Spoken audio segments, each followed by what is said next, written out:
Mic check, mic check. 1 2 1 2. Everything good? Uh, Yeah, sounds good over here. Sounds good. sound like shit. Really? Ah, uh-oh. No. Someone got I beef was for getting dinner. ready to say, because I'm paranoid because I'm on my phone and I don't want to be. But everything's good. Yes. We have the great time. Yeah. Okay. Okay, cool. Okay. Well, officially, hello, happy Tuesday, and welcome to the Tit for Tat podcast. My name's Carolyn. I'm one of your hosts. I'm Jason, and I'm the tip for tat. She's the tip for tat. And we got my man Eddie over here, and we going all the way out for the tip for tat nation. Yo, what's up, baby? Hooray! Hey. Whoa, whoa. Pew, pew, So, pew. were you on last show with us before we went to a break, or no? I can't remember if I'm getting it out of order because you were gone one time. I And then was. you've been back since then? Mm-hmm. Oh, okay. That's how delirious I am. I don't even know. It was only a couple weeks ago, but okay. Right. Anyway, well, happy Tuesday, everybody. Glad to have y'all back. We were off last week so that we could all go. BBC. That is not why we were off. We were off because I know we were all for the presidential debate, which was entertaining I'm in a itself. yeah, well, what dog y'all walked want to old get boy, into the man. show? Let's talk about it real quick since we on here and we, it's the subject matter. Man, she Why? washed What do them y'all though. I think of? think What'd you say? she washed them and dried them up, man. It was bad. I was embarrassed for him. I ain't gonna lie. I I was knew she embarrassed was for him. because one thing a black woman gonna do is be on her shit when it's time to argue with your ass. Oh Okay. yes. She was reading Man, dudes' listen. rights. She I was gonna like, be on her woo. shit when it's time to argue with you. Trust and believe. She Plus, put a I funny mean, hat on him and had him on level. timeout. It was terrible. What'd you say? She put a funny hat on him and put him in timeout. It was bad. Bro, everybody knew that his intelligence was really going to get exposed now because all he does is talk in circles at a third grade vocabulary. And so I already knew that she was definitely going to eat his ass up in that regard, too. I mean, she's just smarter. She's prettier. She's more sophisticated. She knows her shit. And she is better for our country. Hell That yeah. guy's an asshole. He's going to tear us. He's trying to divide us still. That's all he wants to do. He's trying to take away minority rights. And we not having that shit. So go fucking vote. Hell yeah. No, I loved it, man. She was pulling out Vote. receipts. We ain't going back. So it is what it is. Mhm. Early voting has started in most states. You Yeah, said for what? sure. What did she say? Early voting has started in most states. Oh, yes, it has. Yes, it has. Vote, vote, vote, vote, vote, vote, vote. Anything else on that topic before we move on? Well, this is No, kind of pretty comfortable. controversial, kind of taste, kind of tacky even, but I kind of think old boy with the fake assassination attempt is trying to get everybody focused off how the beating he took in that debate.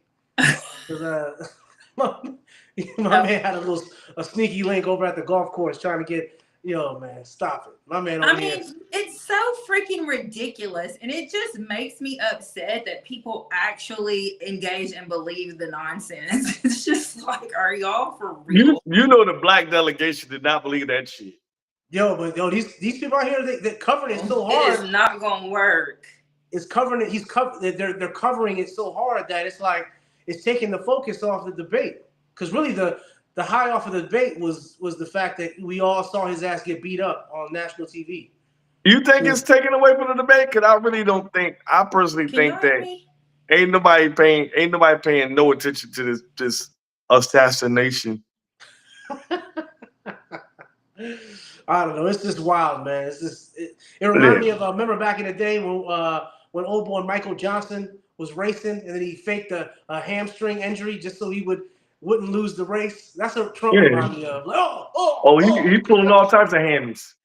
he pulled a hammy. Oh, I'm like, okay, he was talking all that shit. It was getting smoked. Exactly, but we'll see, man. Yeah, nah, but this week's topic. This week's topic is what? What we talking about tonight? Can y'all hear me okay? Okay. I Yeah. hear you good. Right. No, I had gone out like that whole time y'all was talking. I was having technical difficulties over here. Tonight's topic is the relationship ready audit. So we're going to get into how you know you. I want to start with how you know you're not ready for a relationship. Then we can segue into what are some signs that you are actually, or what are some signs, what are some things you need to do, how can you do a relationship audit, not just on yourself to see if you're ready for a relationship, but also on whoever you out here entertaining. Okay, there's probably some things that we can do. Go give an audit to those people we dating and we're getting to know to see if they're actually ready to be in a relationship, and then see if we can get on the same page from there, because I think that's really where it starts, just getting on the same page. But as we saw in the video today, that doesn't always happen because a lot of people are just afraid to admit they're not ready to be in a relationship. Jay, I think you're gonna Say what? I thought you were gonna say something before I Oh continue. no. No. Okay. So why do you guys think that is? Why do you think that many people don't want to admit that they're not ready to get into a relationship? Because it requires you to admit that maybe something's wrong with yourself. In what way? In any way. Because despite popular opinion, we all think that we all are okay. You meaning like in general, good people who have positive vibes and do nice things for people? Like, what do you mean when you say that? What I mean is that when you look at yourself and you try to figure out if your relationship ready, are you really being honest with yourself about yourself?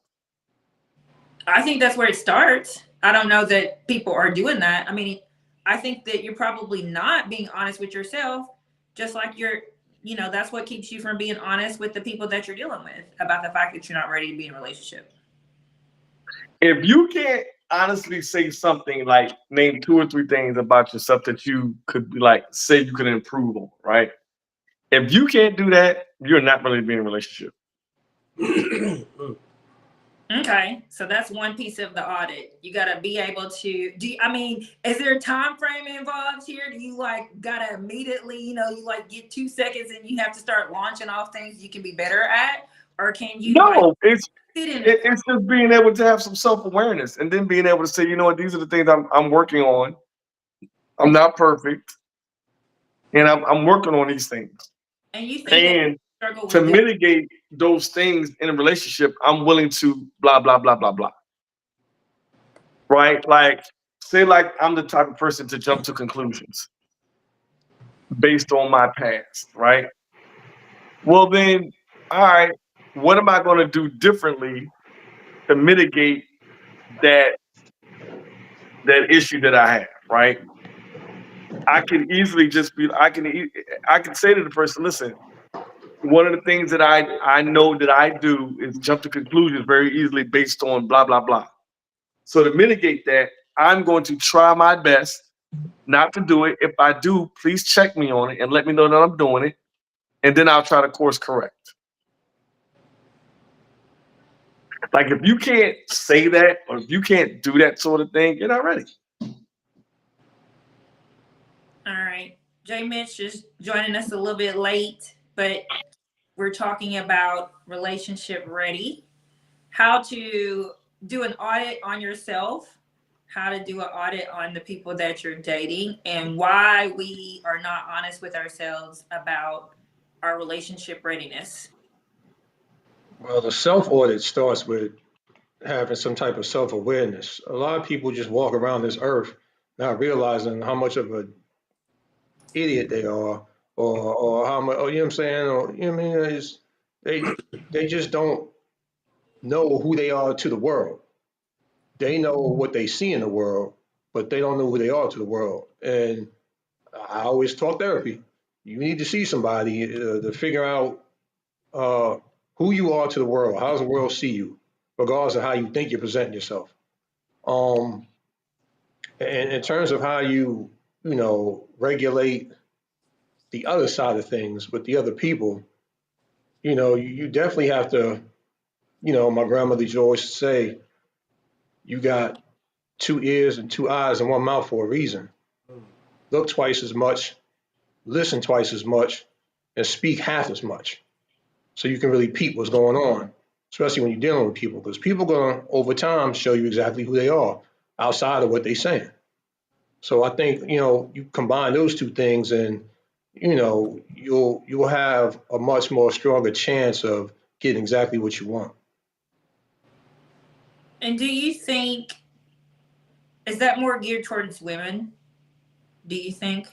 Or do you think that applies kind of both ways? I think it's just gender neutral. It applies to everybody. I mean, at the end of the day, we all human and we all want somebody.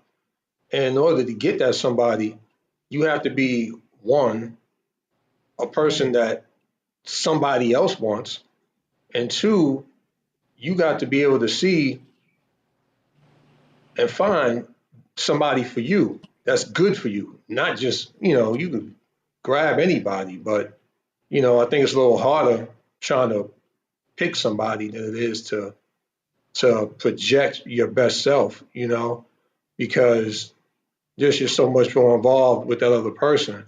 But at the end of the day, it's for both men and women. Okay. I feel like when I hear you say what you said, I think more about women, and maybe it's just because I have the perspective of a woman. But when you talk about people will eventually reveal who they are, I think as a woman, when you're trying to figure out who's genuine or who's just playing games in terms of their relationship readiness, we're not patient enough to kind of like allow that to take place, if you will. And I'm just speaking for myself in general. Like, I think in my past, like when I'm dealing with someone, if I like them, like I like them, like we're vibing, like it's cool, like I'm all in terms of seeing what this can be. But at the same time, you don't necessarily, so then now I'm moving a certain way because that's where I am with things, but I don't necessarily give enough time to see if that's just like the honeymoon phase, or how it is when men are just freshly trying to pursue you as opposed to when they got you. Because I think as a woman, I think we more tend to show like I'm rocking with you, right? Like I'm not worried about anyone else. Like I am rocking with you. When we feel that way, and sometimes I think we can feel that way early, but to your point, we need to wait and give that a lot more time to see how people are moving and how their actions are, over a period, and if they're consistent. Because I think I've noticed, and I see this a lot in other people's relationships, where it's one way in the beginning and then the behavior starts to change. It's almost like the more comfortable you get as a woman, the more you're feeling like, okay, we're in a good space, or this is going in the right direction. It's actually not going that way. That's just my personal experience. So I feel like it's important to I said all that to say, I do feel like it's important to kind of like take your time, and allow people to kind of show you who they really are, because they can't keep up the facade if there is one. But how does a person know? How does that equal or allow somebody to figure out if their relationship ready?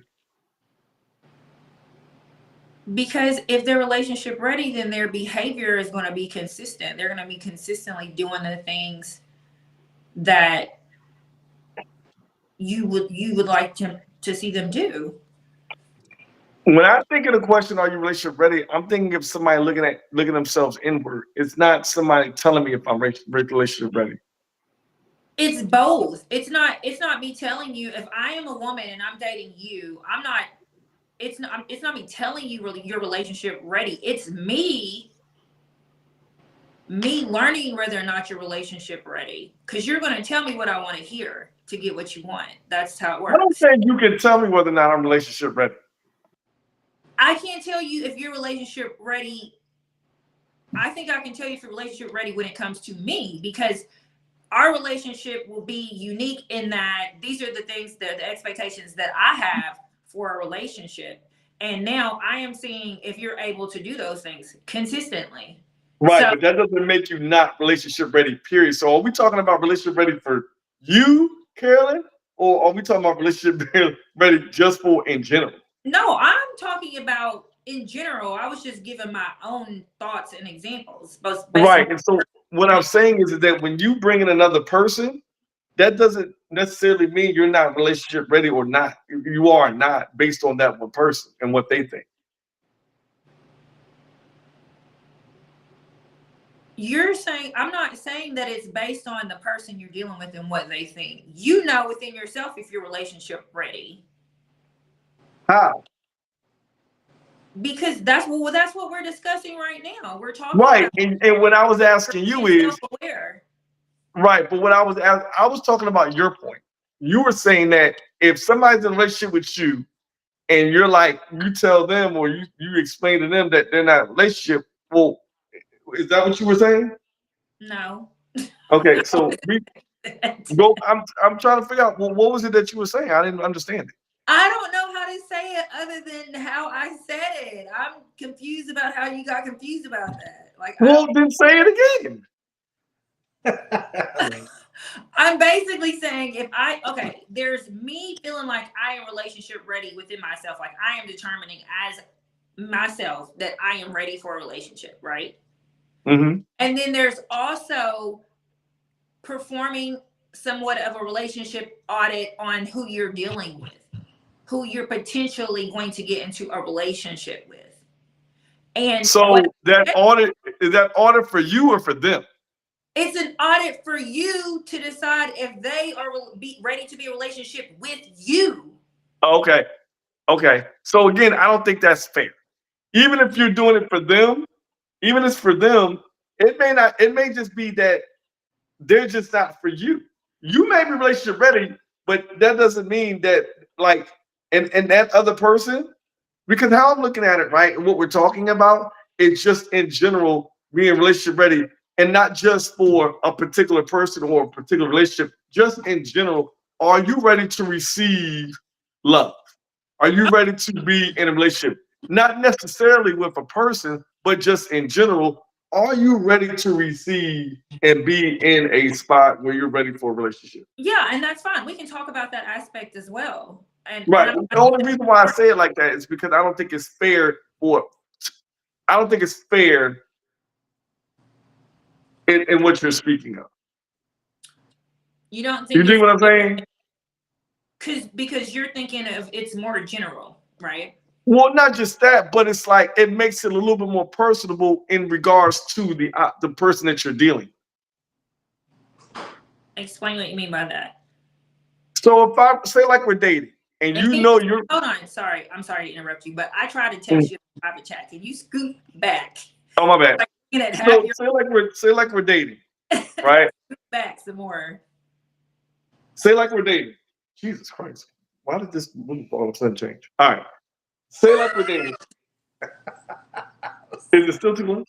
Y'all love it. Y'all love it. No, you're good, but I'm just saying. Uh, Okay, that's so much better. Yes. Yeah. Say like we're dating.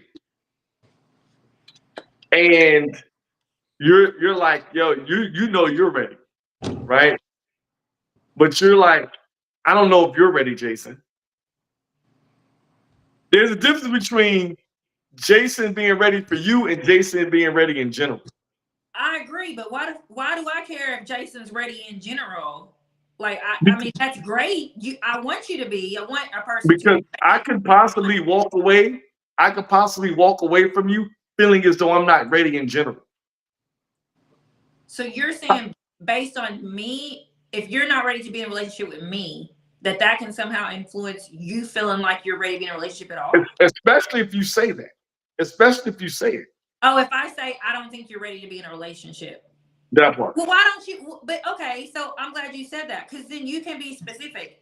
I don't think that this is going to be a good fit. It's not that they're not ready to be in a relationship, but if they're not going to treat you how you want to be treated or meet the expectations that you have for what you want your relationship to look like, then they are not it's not going to work. So getting in a relationship with you doesn't make sense. So you can say it as that. You don't have to say you're not ready to get in a relationship with me, or in general, you're not ready to get in a relationship. You can just say, based on what I want and my expectations, this isn't going to be a good fit, or something like that. I got 3 other topics I want to cover that will help with this audit thing that I think is going to be interesting, and I want to see what you guys think. My 3 are language, empathy, and happiness. I'm gonna start with the easiest one first. There's this myth that another person can make you happy. What's the question? There's a myth that people think that another person can make you happy. Oh, you're saying it's a myth. Yes. I think if you're not happy just in general with yourself, if you feel as though happiness is going to come from a relationship, I think you're not ready. 100%. I agree with that. 100%. I think that's, in my opinion, that's the only prerequisite. I mean, we can get into the whole, you got your money right, your health is good, and all that corny stuff. But I think the only prerequisite to knowing if you're ready for a relationship is knowing that you love yourself first. I know that's corny, Right. very fortune cookie teller, but at the end of the day, it's the truth, man. Because I've been in relationships where I wasn't really secure with who I was as a person, and I fell for the okie doke. One of the biggest okie dokes in a bad relationship is when you let someone tell you who you are, and you'd be like, really? I am that way? But if you know who you are coming in, ain't nobody telling you nothing. I mean, obviously, you got to have an open mind, open heart in the relationship so you can be better. Who doesn't want to be better? You should be better. And if you trust the person you with, you'll let them kind of pour into you and maybe advise you, give you some ideas. But if you come in there insecure and small and wounded, if you will, into a relationship, a girl can use that as a weapon. A man can use that as a weapon. Oh, you ain't you.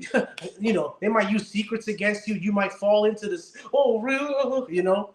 Fall into that because you don't know who you are. You ain't happy. You don't even love yourself. So someone's over here. You in a codependent relationship, which I think is very dangerous. I have a lot of Mhm. family friends that I see the codependency in their marriages, and I'll be like, ugh, yuck. That's a very dangerous. I call that a pet relationship, man. And at the end of the day, man, you come in there with the idea of who you're trying to find someone that find you. Nah, man, you gotta know who you are. You gotta come in there locked and loaded, cause Yeah, all yeah. that. Like if you're not happy, man, all you gonna do is rely on that other person for your happiness. And when they let you down, it's gonna Oof, be a problem. oh, yuck, very dangerous. I definitely don't disagree with that. And I think that when you make other people, I think it makes it very hard to ever find yourself too. Like Hmm. making someone else the center of your world, and you're constantly doing that, then you're so focused on someone else that you're not paying attention to whether or not you're growing, or is this healthy, or am I getting better, or do I want to get better. You're spending all your time making it about this other person. And so I think it's much harder when you do that to pull yourself out of it and kind of like get yourself together and start back over in a more healthy way. um so I think we have to really watch for that, because I think there are many people who are in relationships seeking happiness from their significant other, or Hmm. their Mm. their wife or whatever. And then when that happens, like what happens when something happens with that person, like they become unhappy or depressed or something like that. Now that's impacting you Hmm. Big time. in a They negative start. way. They So start to weaponize disappointment, and I've been in bad relationships like that too, where because you do care and love somebody you're with, but then when you see they're not getting what you're getting out of the relationship, or they're depressed, and you have a heart to heart with them, they blame you. Because to your point, Jay, they were supplementing happiness. You don't outsource that. That need to come That's American made. That's you. You got to come in there with that. You ain't calling China for happiness. I know they cheap, We but I was facts. still, gonna I mean, say you put it. get everything else over there for You the can't feel you me? can't You outsource can't go in the happiness game though. like that, man. Can't go in the China. game outsourcing, You, man. you can't order happiness on Sheen. Okay, Exactly, man. let's start there then. If that's a prerequisite, if that's the one of the most important things, or the most important thing, I think we're all in agreements with that. How can we help people focus more on that? What are some things that they can do to build that self-confidence, to build that self-worth? There, we said it, therapy already. Like, if you can't sit back and take a look at yourself and be literally just happy with who you are and what you are, with whatever journey you've gone through, and just the fact that you're still here, and you got, hopefully you got your health, hopefully you got healthy children, hopefully you got, a great career for yourself. If you can look at these things and literally not feel some sort of happiness or blessed in just the fact that you got up this morning, then you need to look inward and figure that out, or get some help to find out what's going on, and then decide that you want to be happy, and this is going to be a journey to get there. I tell people all the time, happiness is a decision. Mm.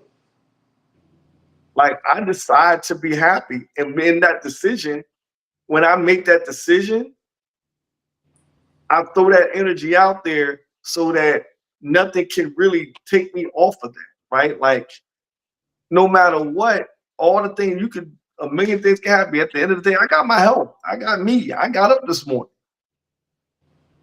I'm Gucci. Like, tomorrow, I'm getting another day tomorrow. I'm gonna get another one, and then I'm just gonna start all over. We're gonna try it again. But it's a decision, right? Like, a lot of times we also think that people wake up one day and boom, it's been bestowed upon you that you're gonna be happy, and it doesn't work like that. Like, you have to make a decision to be happy, and then make everything fall into place for that. Appreciate the things that you do have, not the things you don't. So when something happens, you can always look at the glass half full. Last week, my moped got stolen. I'm like, damn, son. But I gave myself 5 minutes to, really, be upset. And then I was like, you know what? It could have been worse. Mm. It could have been me that got robbed. Mm. You know what I'm saying? Like, I got up the next morning, I'm still able to go where I need to go. Okay. Mm. So I chose that. You really never know. Like, damn, like, Jason always, somebody said this to me the other day. Jason, you could be annoyingly happy sometimes. It's one of the greatest compliments I've ever been given. Mm. And I choose that. So I think if you're not happy, it's going to be impossible for you to be happy in any sort of relationship, because that's what you're going to be looking for and searching for. And another person can't make you happy. Okay. So say you put in the work, you've gone to therapy, and Mhm. a question specifically for the men. What are some things that help you recognize that you are now ready for a relationship? You've gone to therapy, you're healed, so that's like baseline. You have healed. Well, you're healing. Are It's you? a Yeah, process. you're It's healing. a process.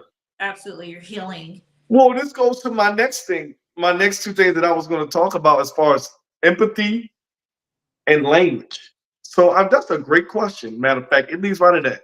So I'm going to use empathy first. I think you're ready to really be in a relationship when you're able to empathize with your partner, or empathize in a relationship, and being able to look at any issue and being able to put yourself in their shoes and see how they see you, or how they see the issue. And being able to say, you know what? Okay, all right, I see from your side why you would feel that way. I would probably feel the same way. I apologize, or I can course correct, because I understand. I think what happens nowadays just in dating, people quit over the smallest things Mm. because there's a lack of empathy and understanding and where that person's coming from. It's like, well, you were late. I ain't fucking with you. You disrespect my time. This person might have had a flat tire. Something might have happened. This person might have received a phone call about a family member or a friend that's going through some things, and you didn't take the time to empathize with that person or listen to their story so that you can understand what happened. I agree, and I think that when you think about a lack of empathy or when someone's not able to empathize in a situation, I think it goes back to like selfishness, right? Because in Right. a situation where someone does something that offended you, if you're thinking selfishly about you in that moment, now you're just feeling like I'm offended, I'm mad, so I'm going to move according to that. That might be, Mhm. starting an argument, that might be throwing a fit, leaving, whatever. Like it could lead to something negative. But if you're thinking immediately about that person, like they do something to you, and your immediate reaction is to try and put yourself in their shoes and understand it from their perspective. Now you're taking your thoughts away from yourself and you're prioritizing that other person. So I think that that is a great sign that you're ready to be in a relationship. Because that's what a relationship, what you just described is what a relationship is. Yeah, because if you don't have that, then you're not ready to be in a relationship. Because people are human, they're going to make mistakes. So we have to have the ability to understand. You might not like it, like don't let them off the hook. You don't necessarily got to Right. like, Right. That doesn't mean you can't hold people accountable, right. but it if you're able to empathize and understand, it makes accountability a lot easier. Okay, so do you think, because your favorite thing to say in life is that women don't take accountability, okay, and you make that statement often, and you say it like most women are actually like that.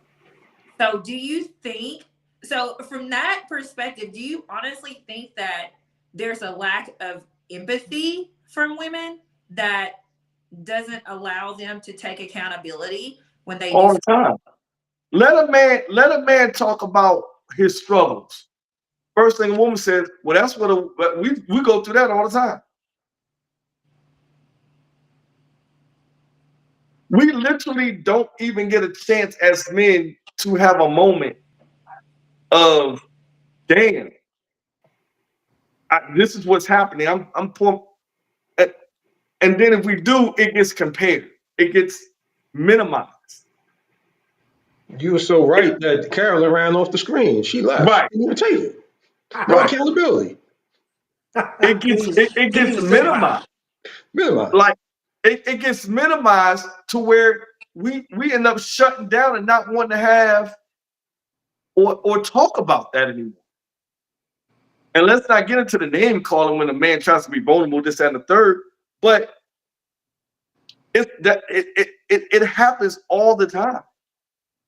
And so it makes it hard to even want to even get into that conversation about, well, this is what you did to me. And this is how it made me feel. Can you account for that? We talked about this 2 weeks ago, Eddie. You went to your wife. Yo, she came to you because no, you went to your wife like, yo, I just washed these dishes. You just threw a plate in there. She comes back and hits you with well, 2 weeks ago, woo, woo, woo, woo, woo, woo, woo. Well, hold on. We're not talking about 2 weeks ago. We're talking about this moment right here. Mm-hmm. Yes. Now, take accountability for that. And if you want to talk about 2 weeks ago, let's have a different conversation about that at a different time. Because despite the name of this podcast, this ain't tit for tat. Right? Like it we don't get a chance to be isolated or isolate how we feel and talk about it unless it's on top of or in competition with our female counterpart or our counterpart. So it's like, all right, well, what's the point? Mm. Then accountability will allow folks to really want to continue to be accountable to each other. If it's always one-sided, it's like, all right, you know what?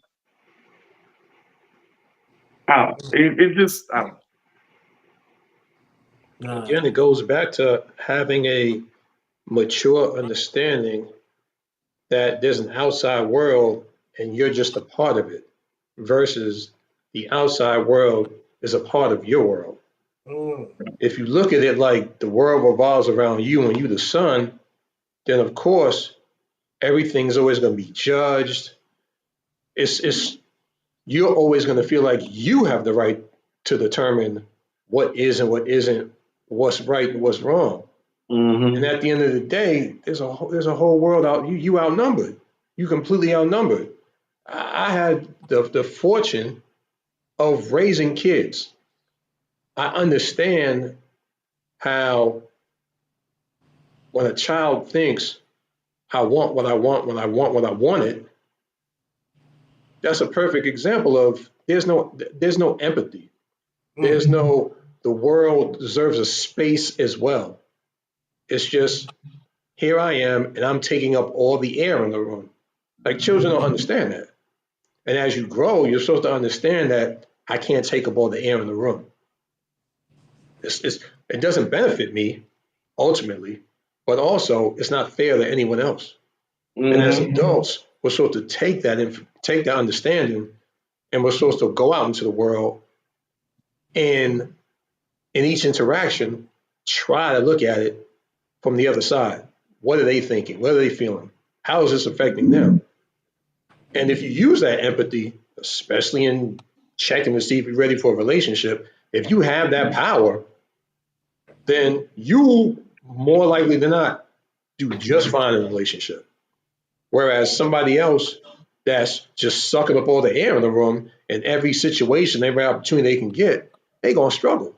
No matter how many degrees they got, it don't matter what they've been through in life, no matter how much money they got, you can't buy your way out of emotional intelligence. Oof. Right. It's not for sale. You know what I'm saying? It's just something you got to develop and you got to get. And if you don't get it, only people left for you are going to be people that you're just going to butt heads with, and it's just going to be a bad situation all the way around. Mm. Okay, I'm sorry, but when I left off, I had asked a really good question, and I feel like I missed the answer because I'm having technical difficulties around here. But You better go to the tape. wow, I gotta watch it in the edits. I mean, I know I can tell from some of the reactions in the chat that you said something you wasn't supposed to say because I see. Nah, I said I was gonna say. It's just that you women don't agree. Y'all never agree. You don't even take accountability in the chat. Where's the empathy? Where's the empathy? What did you say though? Because I know, like I said, you are very big on we don't take accountability. So basically, that's what I was saying before I got cut off. That saying that says that women lack empathy, and I just don't agree with that. The reason why we can say it, the reason why empathy and accountability are connected is because it takes accountability requires you to empathize. Okay. It requires you to put yourself in somebody's shoes and try to understand why they feel that you were wrong in some sort of situation. Yes and no. It could be. I'm not saying that they're not linked, but sometimes when I take accountability, it is not necessarily me putting myself in your shoes and realizing that from your perspective, I made a mistake. But it could also just be I internally understand that I made a mistake from my Absolutely. I don't need to That's number one. Agreed. right. So I think But that if is you just don't understand in a situation what you did, empathy allows you to put yourself in the other person's shoes and try to look at the situation from their eyes. So if you don't automatically know whether or not that you did something wrong and you're not understanding why, empathy allows you to figure it out and put yourself in other person's shoes and see from their eyes, their perspective. Oh, yeah, all right, I see now. give me an example of a situation where a woman didn't take accountability because she did not put herself in the other person's shoes and understand where they might have been coming from. I think we could probably use the example that Eddie gave 2 weeks ago when he was washing dishes. Oh, I have a better one though. I got a better Back, one. back. Eddie always got a story for me, I baby. got Let's go. stories. Marriage Let's update. get I got spicy now, stories. I baby. got stories. All right, so this was not my wife. This was a girl I was engaged to.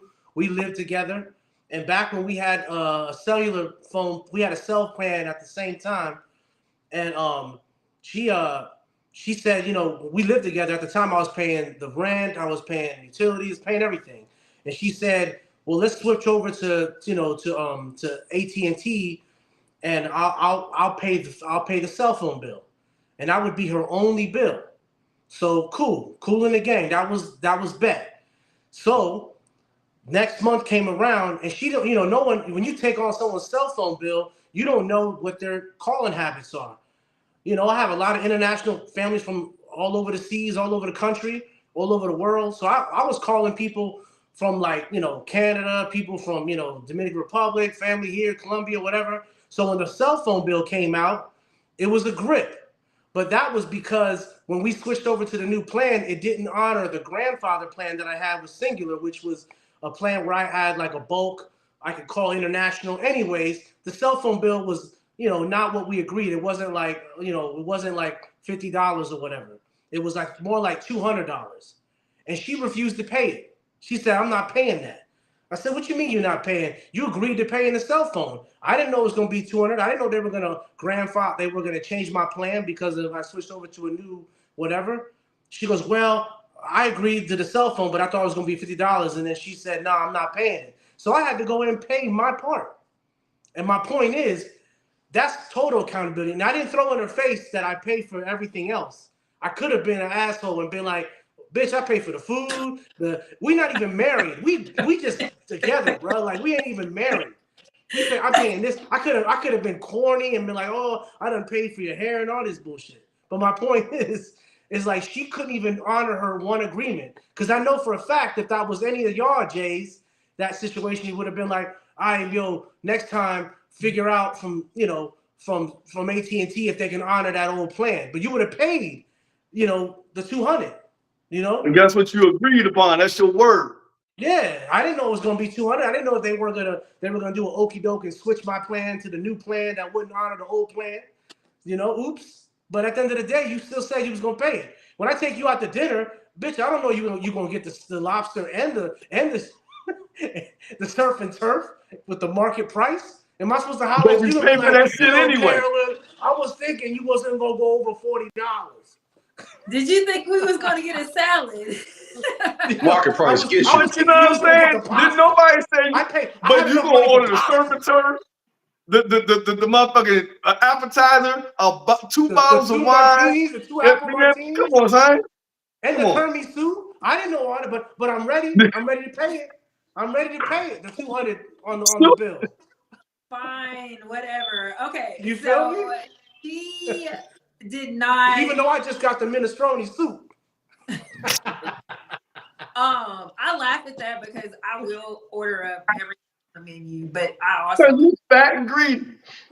like I really will eat it all too. That's the crazy part because I'm just greedy like that. But anyway, okay.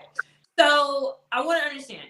So in a situation, she didn't honor her word.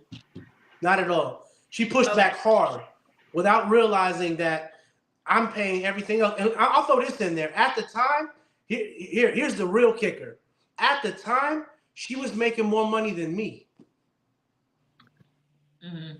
She was making more money than me, and still wanted to act like, oh, that $200 was gonna kill her when she's living in my house for free.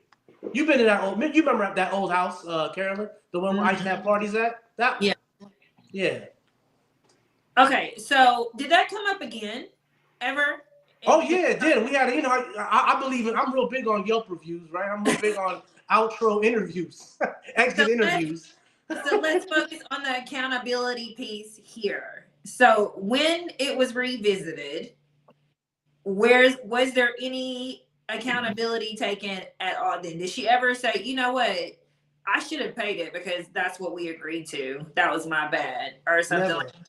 Hell no, she didn't do that. She didn't agree at all. She didn't even see my point of view. She saw that there was a problem with the initial. She thought it was just going to be a $50 thing because that's usually what the bill always was before we switched to the new plan.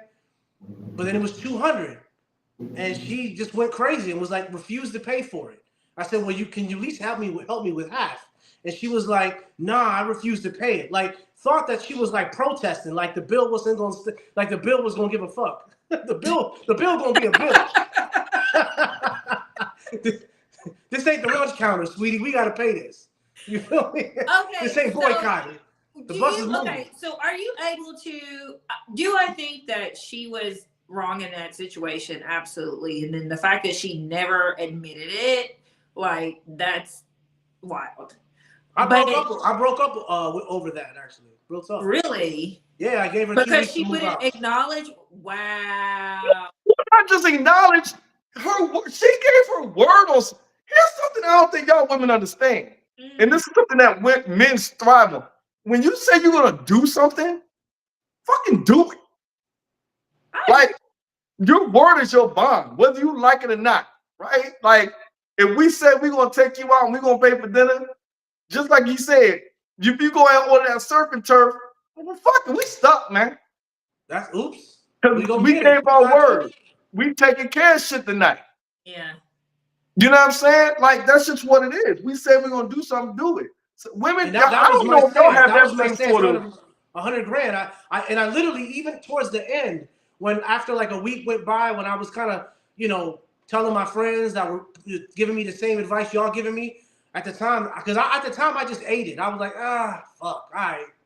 Yeah, and I even kind of at one point was too submissive because I almost looked at it her way, like, yeah, AT&T didn't honor that grandfather plan that I had with Singular. Man, I should call the headquarters and see if I can finesse that. But she at one point was not going to pay either way, and I was like looking at it like she was a victim because she was good at finessing me on that.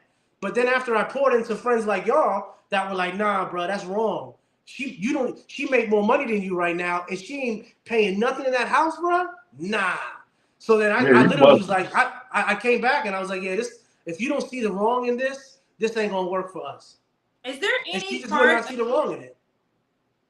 That's wild. I like it. It's hard for me to understand that. But was there any part of her perspective that you could empathize with, that you can say, well, I see why she refused to pay it. I mean, it was $50, and then so she, in her mind, she was okay. Bear with me. Relax. I'm getting a meat mug. Let's just play devil's advocate here. I'm sorry, I don't play poker, and that's why. Anything I feel like I show. Let's just play devil's advocate here. Is there any part of you, any of you as men, feel like I can see? I think she's wrong, but I can see where she might have a problem paying for that when she expected it to be a certain amount. I got a way she could have got out of this. Hey Eddie, real shit. I just thought the bill's gonna be $50 a month. I ain't got it. Can you help a sister out? But I know you got it because you don't pay nothing else in this house. Touche.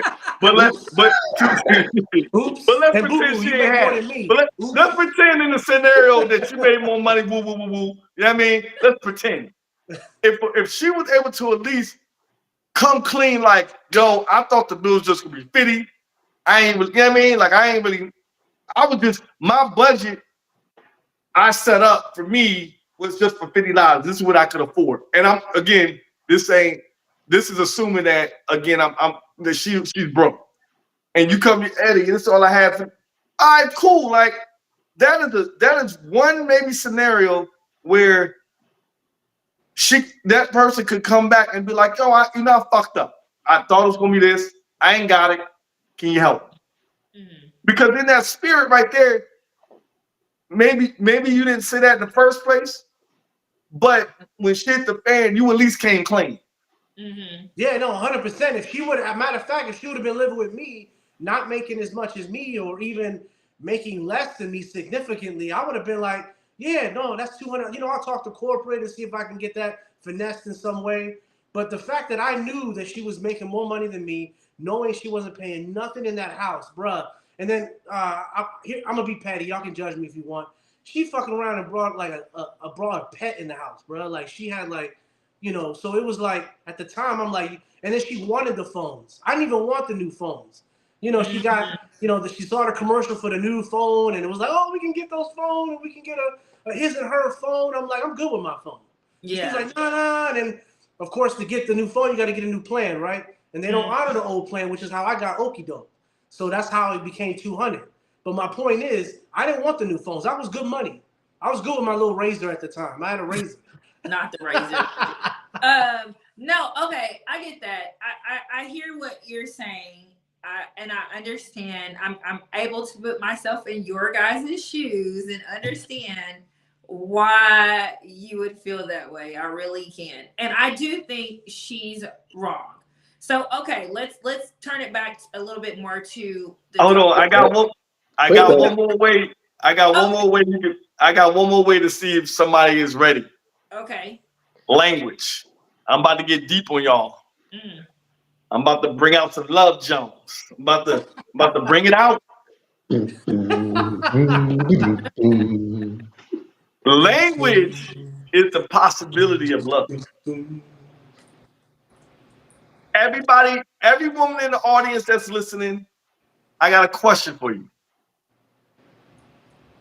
In the past week, the past 7 days, can you name 3 to 5 instances where you said something positive about a black man outside of the way he looks?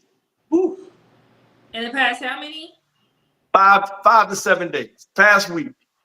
Can you name 3 to 5 times where you said something positive about or to a black man outside of the way he looks? Me. Because I work with a lot of black men, so I'm constantly. Not black boys, black men. That's what I said. No, we have a lot of building too. Okay. Like teachers, security. Yeah. You can name 3 to 5 instances where you said something positive to them or about them in the past week. Mainly, it's around showing appreciation for the things that they do because. What? Say that again. Are you hearing things? It's like you're going in and out, or is it me? It's you. Oh, okay. I'm sorry. I didn't know. You good? I'm hearing something, but I don't think. Whatever. I'm listening. We hear you. What about now? We hear you. Oh, okay. I'm sorry. So the question was, and ladies, put it in the chat. Can we name in the last week 3 to 5 times we said something nice to a black man outside of his looks? Or about black men? Mm-hmm. Yeah. Yeah. I can probably guarantee you, and to me, I think, and I'm being generous, 60% of black women, that's enough. I would have to. Absolutely. Absolutely. At least 60%. I promise. And if it's lower than that, we're lying. I don't agree with that because I think, first of all, because we're learning more and more how men in general, but in particular black men, don't hear positive praise, and they're not necessarily spoken to in an empowering, encouraging way often. Like the amount of times that men are saying they weren't told I love you, or they were rarely told that someone loves them. things like this, I think a lot more Black women are trying to be intentional about making sure they speak positivity and speak life and speak nice things into to Black men. That's why I said at work I do it all the time, because for one, I'm always needing somebody to help me do something at work, from tech to, you know, the facilities to who, security, whoever. And so I always make it a point to get to know them and just build good relationship, and always say I appreciate what you do. Like, what would I do without you? Thank God we have such good men working in the building, because it helps keep the culture a certain way, because a lot of these kids don't have male figures in their Mhm. life. So the men in the building, they do a really good job of kind of like being in that role with a lot of these kids. And so I appreciate them for that. So I think that it's not difficult, especially when you're being intentional. Do you guys feel like it's not intentional with most women? Like they're just not thinking about it, or you don't think that they have anything positive to say? Let's get into that. In my opinion, it feels like women don't do it because they feel like it makes them vulnerable to another man, that a man could use that against them, or they may come off thirsty or come off corny. So like Yeah. a lot of women that I'm around don't ever compliment. They only, and I know women that intentionally won't compliment, no Yeah. matter if it's a good looking guy that's dead in front of them. He just elbowed. I'm like, yo, Kelly, you gonna say something? That's your man. That's the guy you've been talking about. No, I'm just gonna sit here. I'm like, you ain't gonna say nothing? Not Yeah. nothing? I Because think some I women feel think like if I look, I might come off thirsty. He might take advantage of me. It might make it might lower my value when I compliment a man. Now he gonna think he can come at me or do anything he want with me. Yeah, I You was know? gonna say for sure. I think that you have to consider as a woman if that they're going to take that as some type of invitation, or that you're interested in them in like some romantic type of way. There are compliments that you can give that can be very non-romantic, right? Like I have Selena said three things that don't necessarily mean I'm trying to holler at you. I appreciate you, Mm-hmm. right? I appreciate the things that you did. I appreciate how you did blase blah today. You're an amazing dad, right? You don't have to say that just to your dad. You can say that to anybody, any man that's a father, right? That doesn't mean you're trying to get with. Yo, this person is recognizing how you deal with kids or how you deal with your kids, Mm-hmm. right? You're one of the smartest people I know. Like that doesn't necessarily mean I'm trying to holler at you, but yo, you demonstrate the fact that you are really, really just smart. Like I I I I think men, and again, we're so immune to it that if you ask most men, how many compliments have you gotten in the last week or month from a black woman? Mm. Let's talk about it. How many? Think about it for a second. How many compliments? And that, I mean, Out, maybe you guys are out, married, so outside of the way I look, your wife outside of the way I look, very few, if any, in the last week. in the last week. A lot of it's concentrated on how we look. Okay. And Okay. if you think about it, right, why do you think there's such a concentration on buying certain things that men do to get a woman's attention? There's a Wait. correlation there.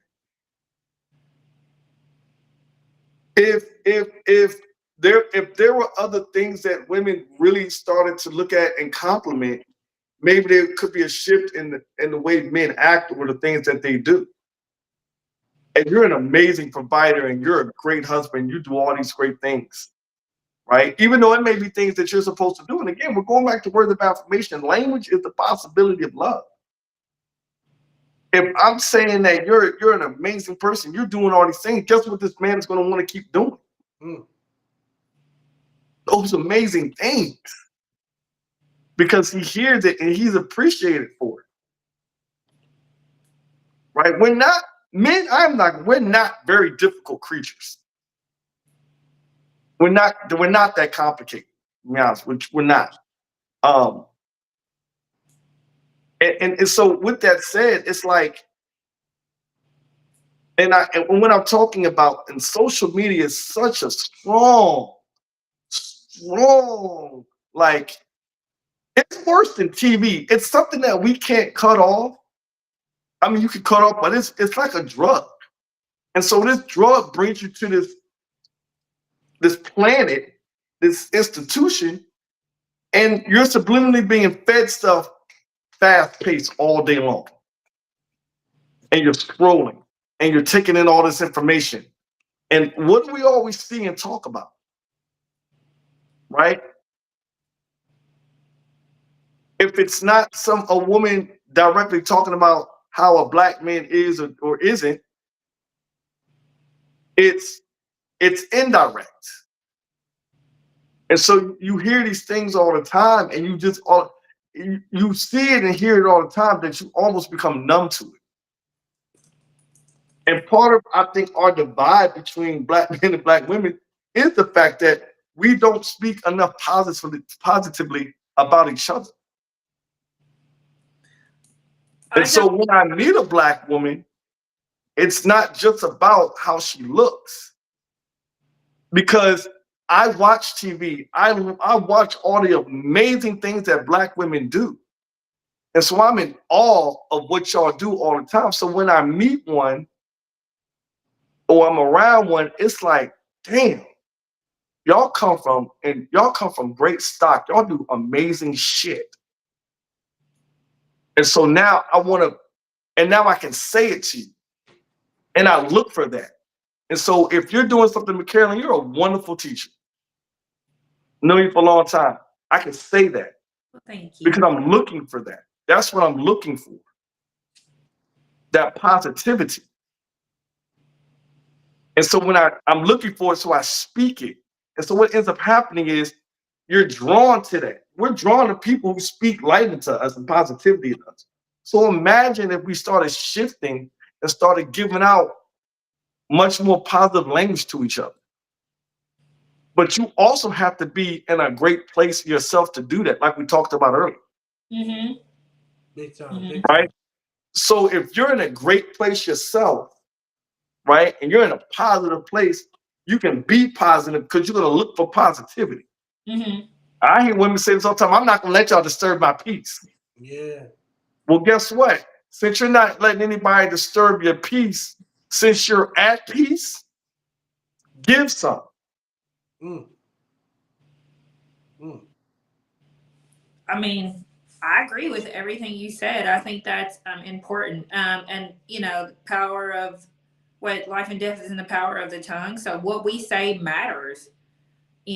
What comes out of our mouth matters, and we manifest that. So I think that, again, being in a certain place internally, I think that's where everything starts. Because if you are in a place of healing and positivity and love within yourself, you are much more likely to speak positively. Like, I work sometimes with the kids, like they're not allowed to say can't, or I don't know how, or something like that. Like it's like, okay, now, and if they say it, they know.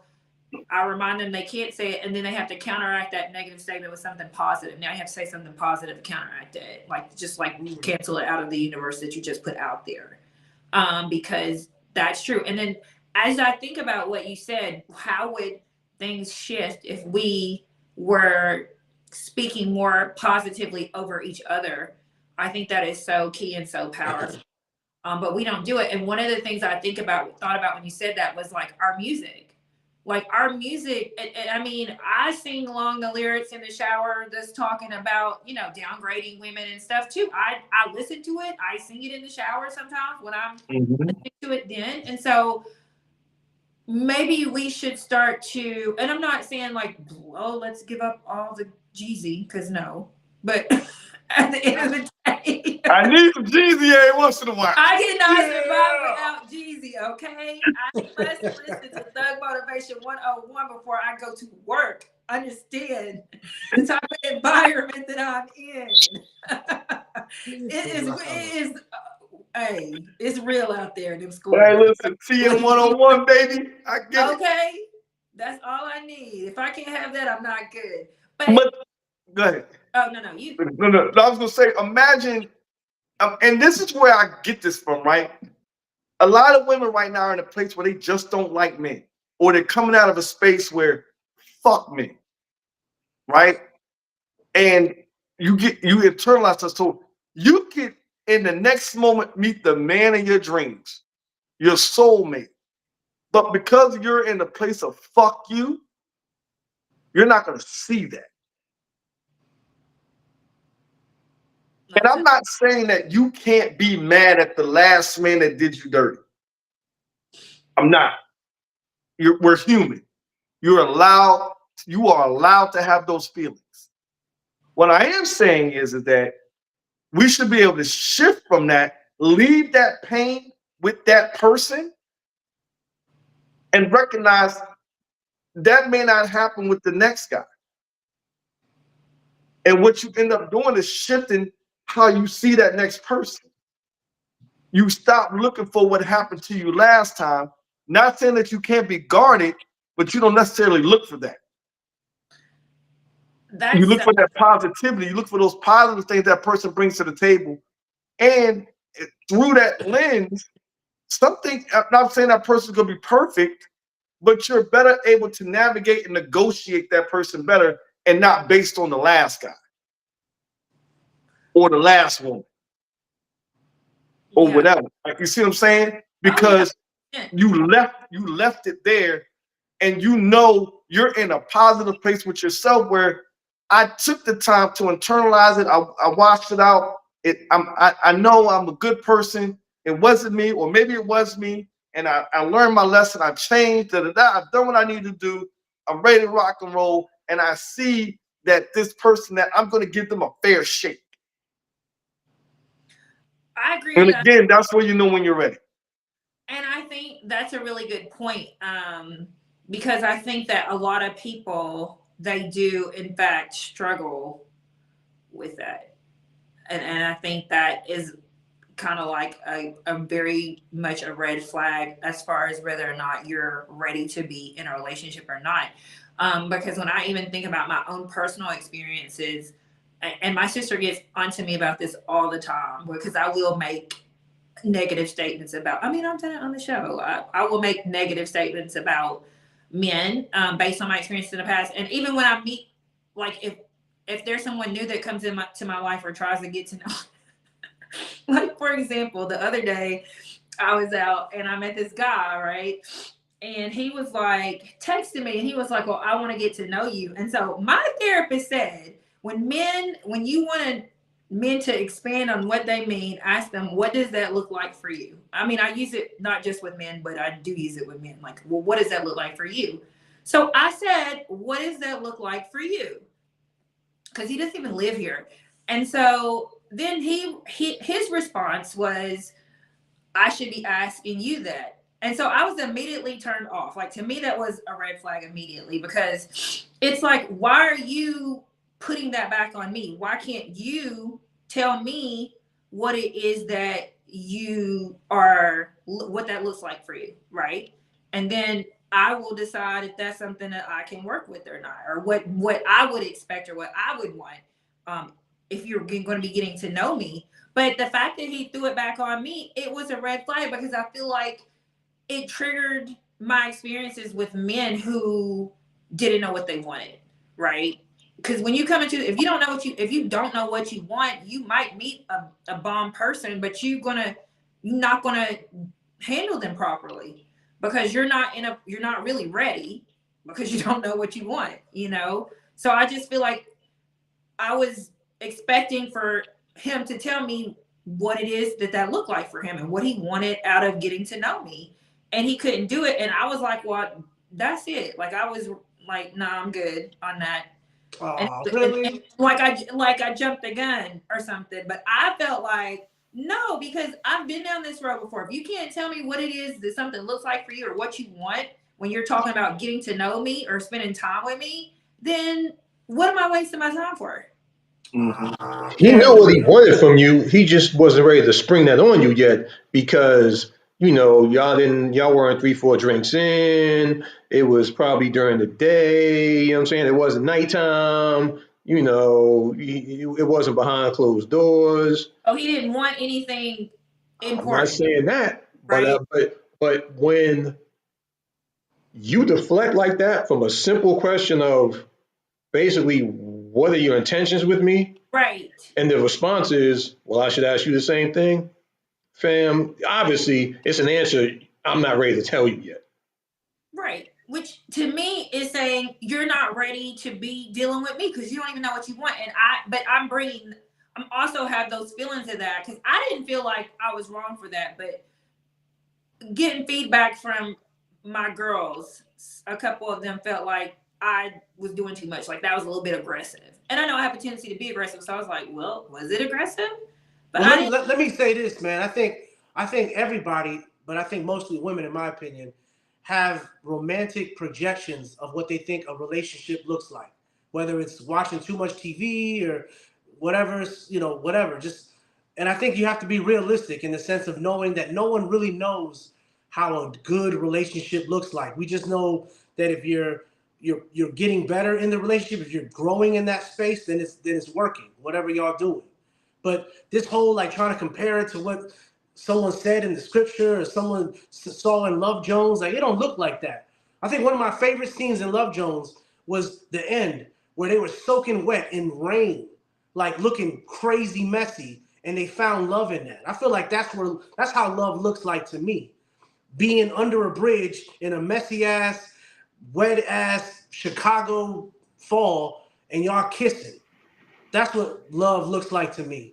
Cause love ain't gonna be in the summertime. It ain't gonna be birds chirping. It's gonna be under a bridge in the rain with your hair all over your face, looking fucking crazy, and you being like cussing. Like what was the line he said, Jay? He said like, cause I fucking mean it or some shit.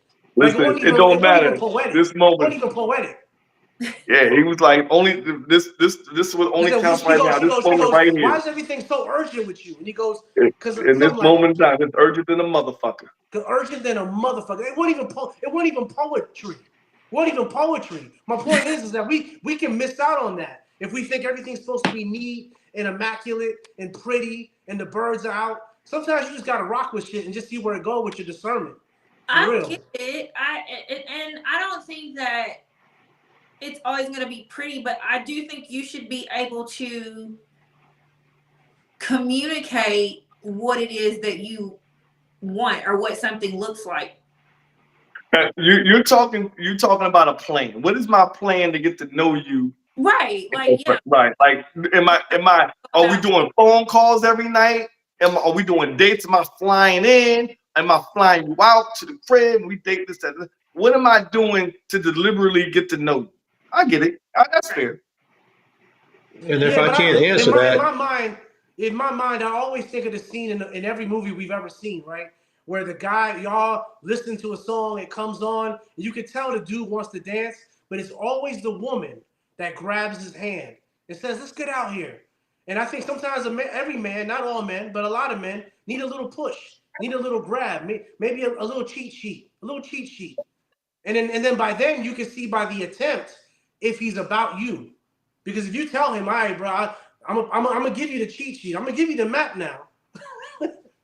I'm gonna give you the GPS. I'm gonna tell you turn right, turn left. It's by the big tree, and see if you want to get there. Then I'll know if you for real.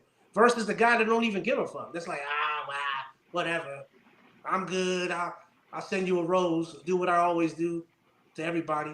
yeah. And I get it. And that's why I think, like, just applying what we're talking about again to myself, like, I feel like in that regard, because I'm not always optimistic when it comes to dealing with men. Like, I'm expecting the bullshit to happen at some point. It's just like, it's just a matter of time.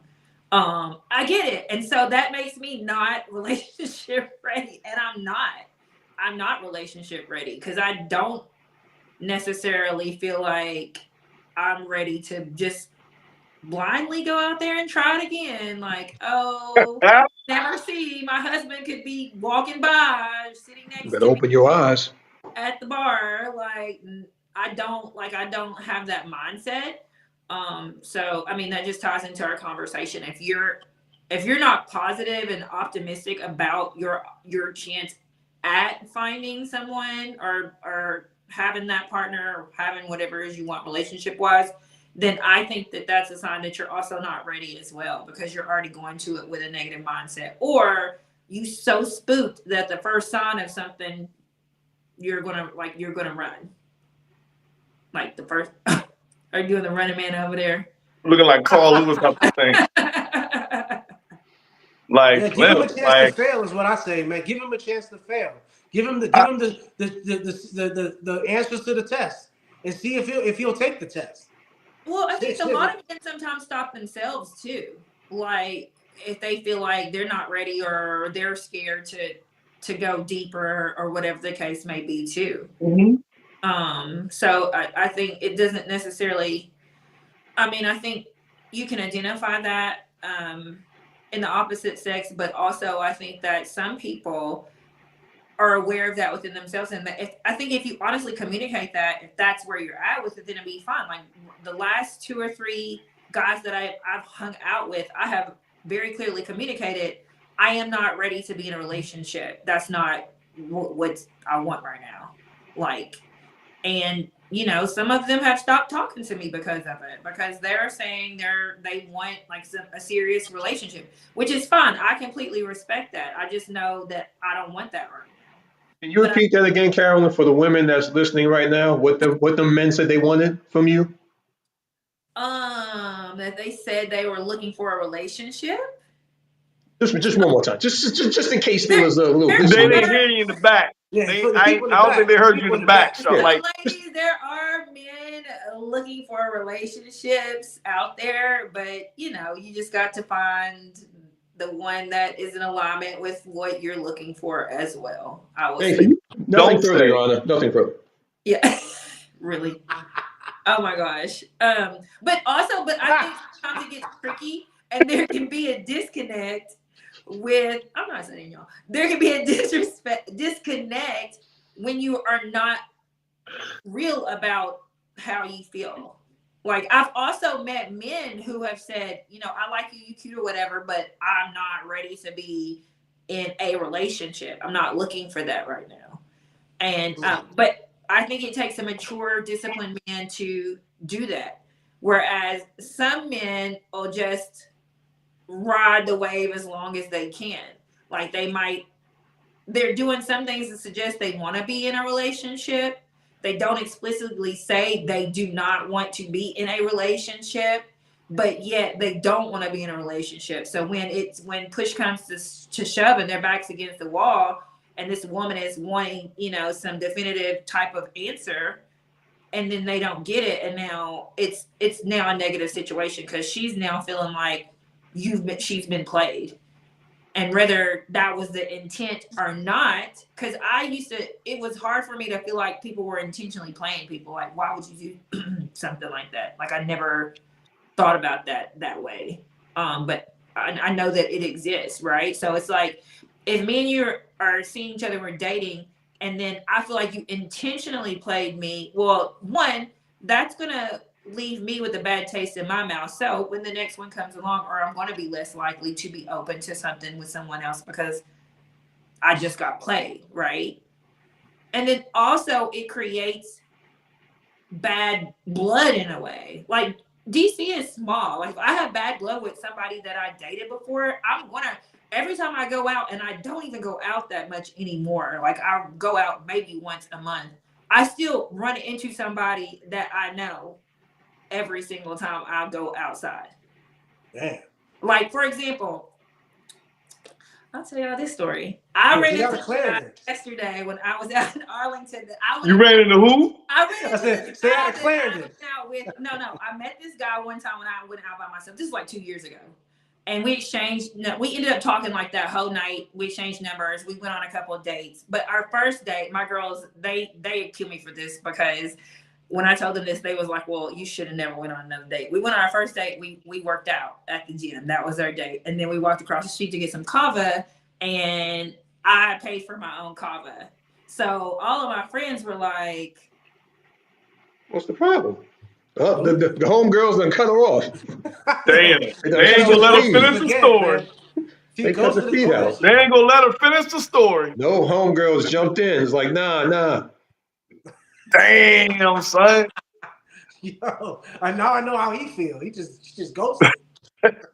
That's how you doing? You just gonna keep ghosting us, huh? I know, right?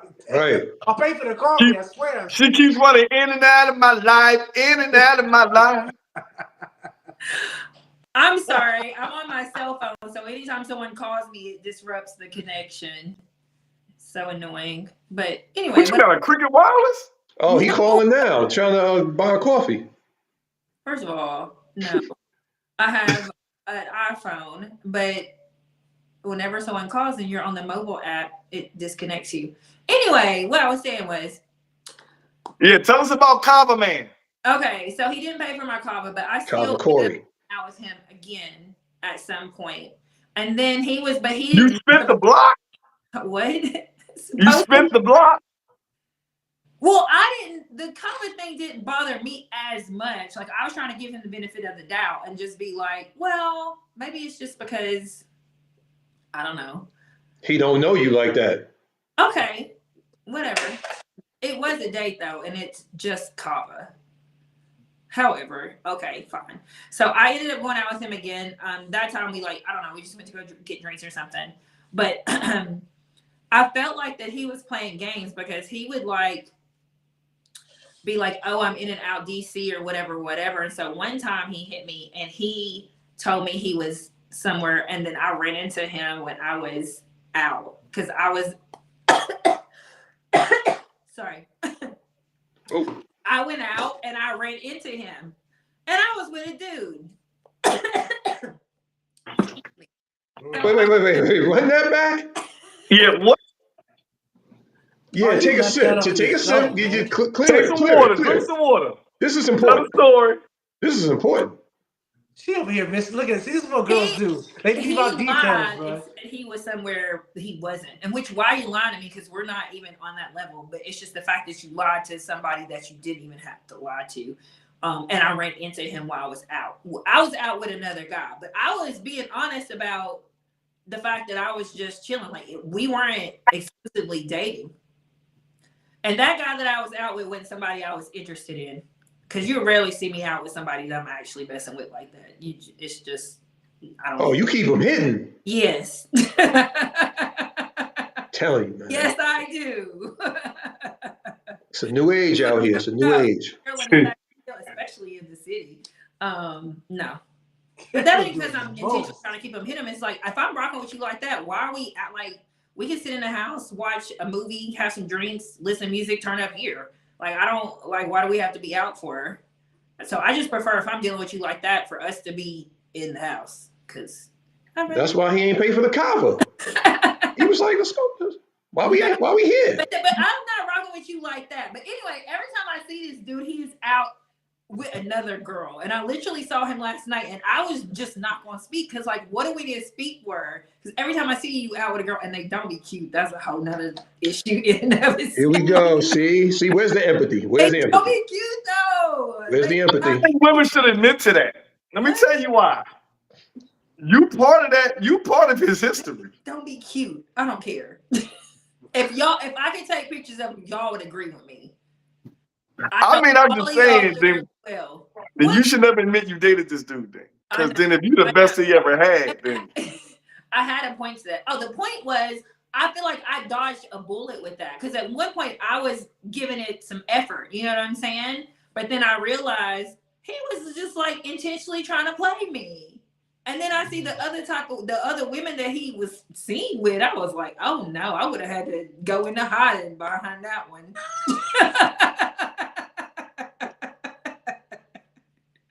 Oh no. Ain't shit, dog. Ain't shit. I would have. No, I would have though. Okay, I'm sorry. We're so it's time to wrap it up. Wrap it up. Y'all wild Friday night. Yeah. I'm sorry. I'm just saying no, for real. But more of the story is I dodged a bullet. Oh man, that's funny. Because he could have caught me slipping, and then I would have been so terribly upset with myself for that. Jay Book, you take us home. The relationship ready audit. Do you think you are ready for a relationship? Do you think that you are healed? If so, you're not ready because healing is a process. It is not an end result. You will never be healed. Do you have empathy for others? Do you think from other people's perspectives? If so, you might be ready for a relationship. Do you suck all the air out the room whenever you're in it? Mm, Is it always your way? Is it always about your thoughts? Is it you? If so, you might not be ready for a relationship. mm, If your energy is focused on the internal, inward, and not outward, you might not be ready for a relationship. It's about two people. And if you trying to take up more than 50% of that situation and that energy, you ain't gonna be ready. And until you're willing to give more than what you receive emotionally, mentally,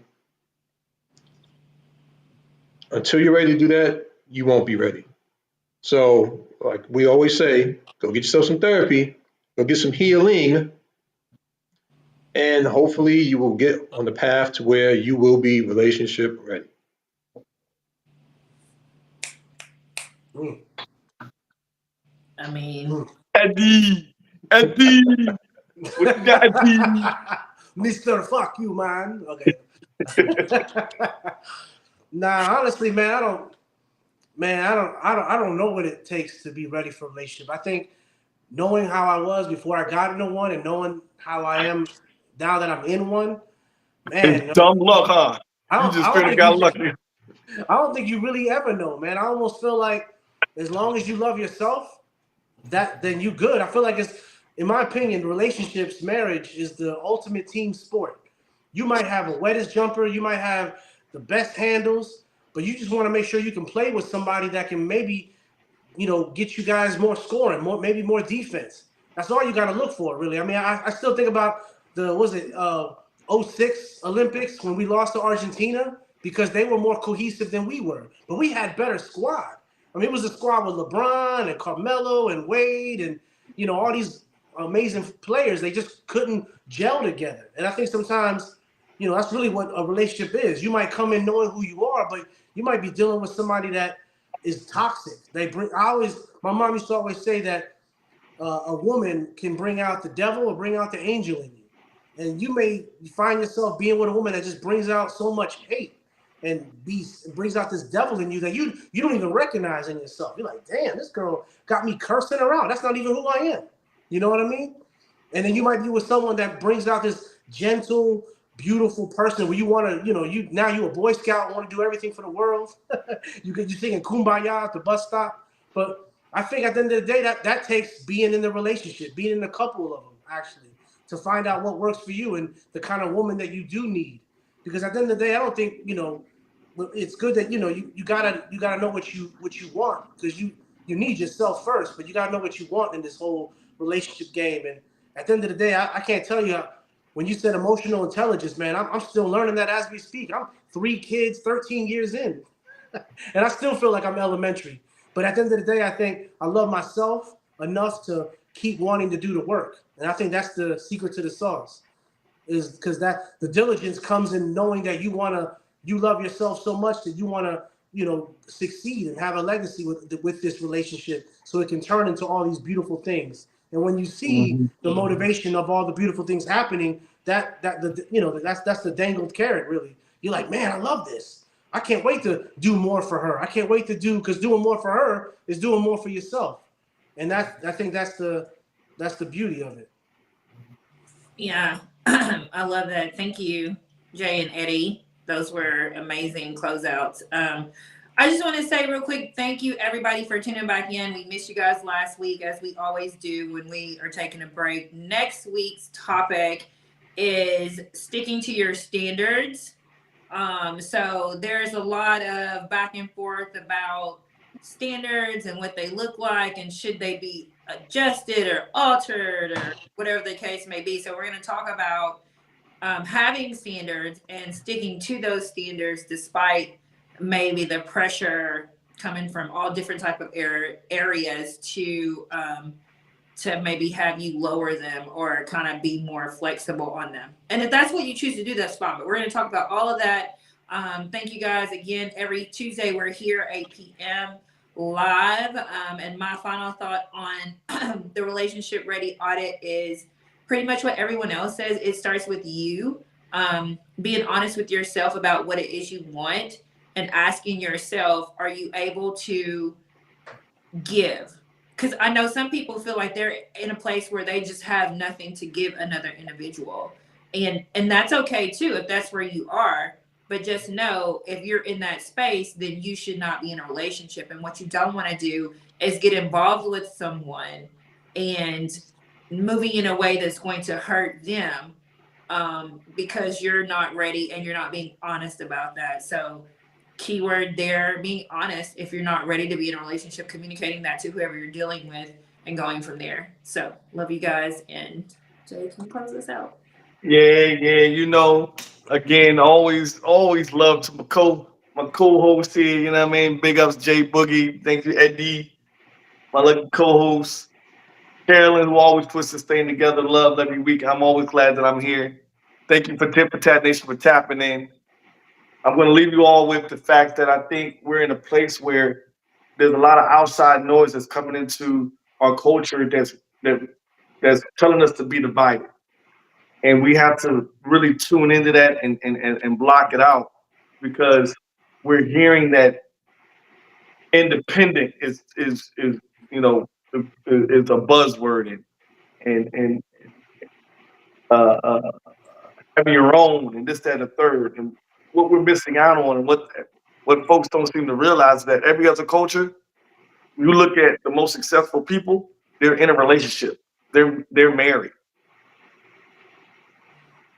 The joke's on us, right? Like, and I'm not saying we should run out and get married tomorrow. What I'm saying is that we need to shift our attitude and how we think, and know that, and we say this every week, women, you need us, men, we need y'all. Oh yeah. We need each other, plain and simple. And when we make that decision to realize that's true, then we can go through and audit ourselves and figure out all the things about, are we ready to move forward with another person? And I think once you are, go for it. There's nothing greater than love. So in that spirit, man, listen, come back next week when we try to keep bringing each other closer together in the spirit of the Tip and Tat Nation. Hey.